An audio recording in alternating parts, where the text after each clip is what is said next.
श्री रामचरितमानस पावन पाठ अयोध्या कांड दोहा संख्या 57 से 60 तक वर्णन श्री रामचंद्र जी एवं कौशल्या जी संवाद। जय श्री राम। समाचार ते समय सुनी सी उठी अकुलाई, जाई ताचु पद कमल जुग बंदी बैठी सिरुनाई। उसी समय समाचार सुनकर सीता जी अकुला उठी और सास के पास जाकर उनके दोनों चरण कमलों की वंदना कर सिर नीचा करके बैठ गई। दीन असीस सासु मृदुबानी अत सुकुमारी देखी अकुलानी, बैठी नमित मुख सोचती सीता रूप रासपति प्रेम पुनीता।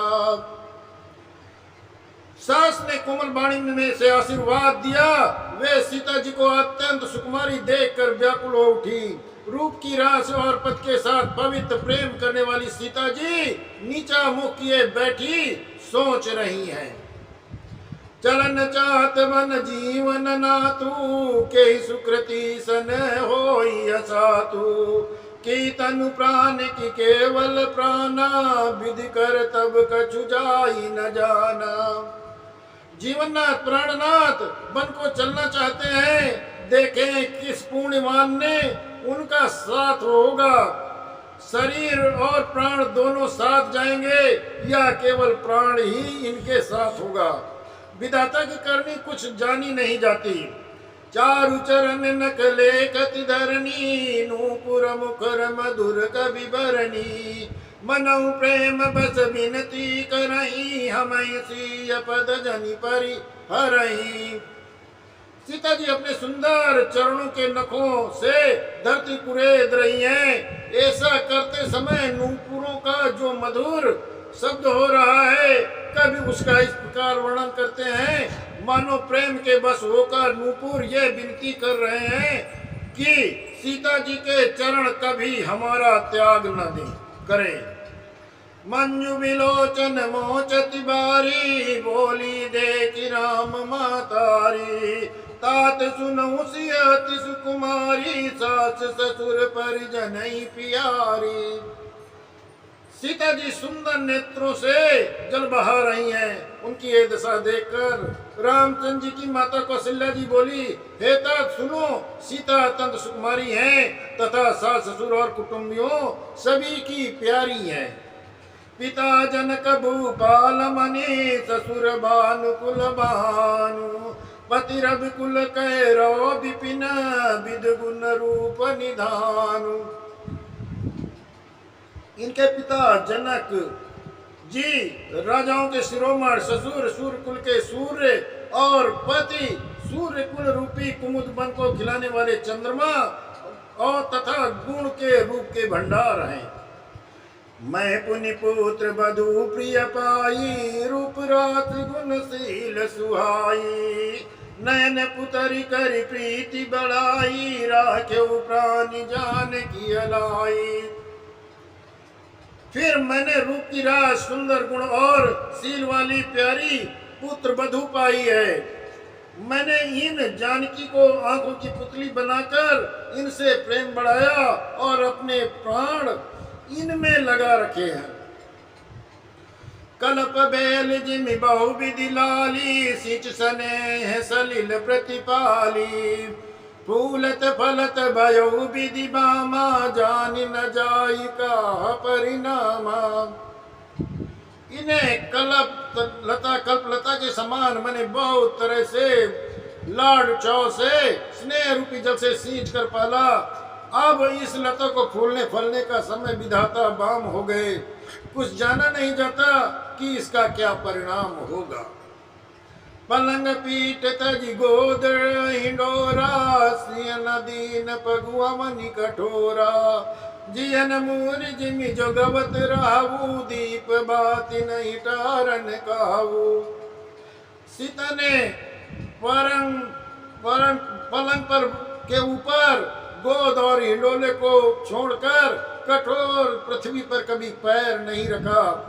मैं सदा संजीवनी जड़ी के समान सावधानी से इनकी रखवाली करती रही हूँ, कभी दीपक की बत्ती हटाने को भी नहीं कहती। सोई सिय चलन चाहती मन साथा, आय सुकाह होई रघुनाथा। चंद किरण रस रसिक चकोरी, रवि रुक नयन सकई की मिजोरी। वही सीता अब तुम्हारे साथ वन चलना चाहती हैं हे रघुनाथ, उसे क्या आज्ञा होती है। चंद्रमा की किरणों का रस अमृत चाहने वाली चकोरी सूर्य की ओर आंख किस तरह मिला सकती है। करिके हरिनित चर चरई, दुष्ट जंतु वन भूरी। विष बाटिका की शोभ सुत, सुभग सजीवन मूरी। हाथी सिंह राक्षस आदि अनेक दुष्ट जीव जंतु वन में विचरण करते रहते हैं। हे पुत्र, क्या विष की बाटिका में सुंदर संजीवनी बूटी शोभा पा सकती है। बनहित कोल की रात किशोरी, रच बिरंच विषय सुख भोरी। पाहन की मिजिमी कठिन सुबाऊ, तिनहि कले सुन कानन काबू। वन के लिए तो ब्रह्मा जी विषय सुख को न जानने वाली कोल और भीलों की लड़कियों को रचा, जिनका पत्थर के कीड़े जैसा कठोर स्वभाव है। उन्हें वन में कभी क्लेश नहीं होता। कहता पसती अकान न जोगू, जिन तप हेतु तजा सब भोगू। सिय बन बसई ताति कहीं भांति, चित्र लिखित कपि देखि डराती। अतः तपस्वियों की स्त्रियां वन में रहने योग्य हैं, जिन्होंने तपस्या के लिए सब भोग तज दिया। हे पुत्र, जो तस्वीर के बंदर को देखकर डर जाती हैं, वे सीता वन में किस तरह रह सकेंगी। सुर सर सुभग बनज बनचारी, डाबर जोग की हंस कुमारी। अस विचार जस आयत होई, मैं सुखदेव जान की सोई। देव सरोवर के कमल में विचरण करने वाली हंसनी क्या गड़े तलये में रहने की योग्य है। ऐसा विचार कर जैसा तुम्हारी आज्ञा हो, मैं जानकी को वैसी ही शिक्षा दूं। जो सिय भवन रहे कहाँ अम्बा, मोहि कहाँ होई बहुत अवलंबा। सुनि रघुबीर मातु प्रिय बानी, शील सने सुधा जनुसानी। माता कहती है कि यह सीता घर में रहे तो मुझको बहुत सहारा हो जाए।